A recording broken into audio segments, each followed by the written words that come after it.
Salut à tous, c'est Max de Maxmatic. Aujourd'hui, on va travailler sur la réciproque du théorème de Thalès. On va notamment voir l'importance de l'alignement des points. Alors, qu'est-ce qu'il nous dit cet exercice qu'on va faire là? C'est qu'on veut savoir si les droites AM et BN sont parallèles. À première vue, elles ne le sont pas.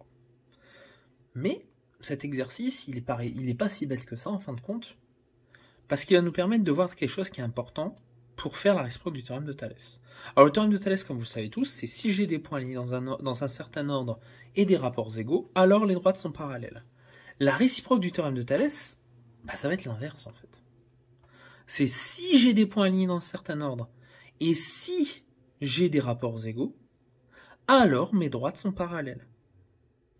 Donc on va regarder ça. Donc pour ça, on va faire nos rapports, on va les vérifier un par un. On va pas mettre directement OA sur OB est égal à OM sur ON comme on aurait fait un théorème de Thalès. Ça, on le fait pas. Tant qu'on ne sait pas si les rapports sont égaux, on ne peut pas le noter. Donc on va commencer par faire OA sur OB. OA sur OB, ça va me donner 3 sur 12. Et 3 sur 12, ça fait 1 quart. Ok. Je vais faire pareil pour mon deuxième rapport, OM sur ON. OM sur OM, ça va me donner 1 sur 4. Tiens, c'est la même chose. On a OA sur OB qui est égal à OM sur ON. Donc qu'est-ce qu'on en conclut par rapport à ce que j'ai dit? Les droites sont parallèles. Tiens, on voit clairement que les droites sont parallèles, et pourtant là on en conclurait que les droites sont parallèles. Il y a un souci.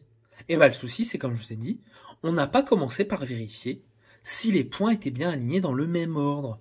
Ici, on a les points A, puis O, puis B, tandis que là, on a les points O, puis M, puis N.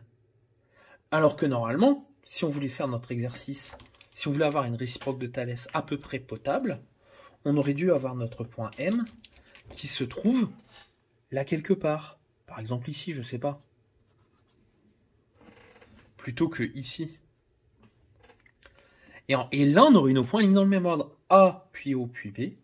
M, puis O, puis N. Et dans ces cas-là, notre réciproque de Thalès aurait pu être vérifiée. C'est pour ça que c'est très important de toujours commencer par vérifier que nos points sont bien alignés dans le même ordre. S'ils ne sont pas alignés dans le même ordre, on ne peut pas faire de réciproque de Thalès. Voilà, j'espère que cette vidéo vous aura plu et vous aura permis de mieux comprendre l'importance de l'alignement des points dans la réciproque du théorème de Thalès.